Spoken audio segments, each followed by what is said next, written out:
Alright guys, in this video we're going to install Python 3 on a Windows machine. So we want to go to python.org and go to downloads, and whatever the latest version is, at this time it's 3.7.0.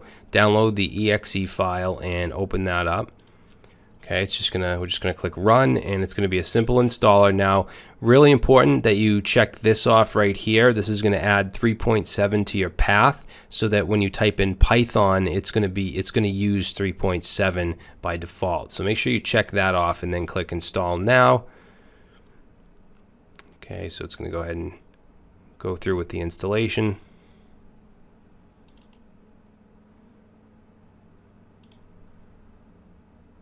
Alright, so now we see setup is successful, so we can go ahead and close this up.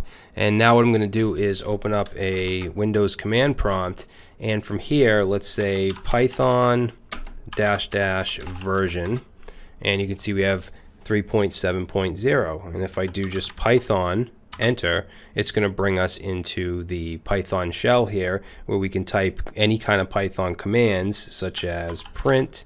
So we'll say print hello. We can assign variables like name. We'll say name equals Brad, and then let's say print name, and we get Brad. Okay, and if we want to get out of here, we can do Control Z, or we can do exit like that, and that will exit out. All right, so that's how you can install Python 3 on Windows. So in the next video, we're going to start to set up our text editor, which is going to be VS Code, and we're going to install the Python extension along with some other extensions that I'm going to show you.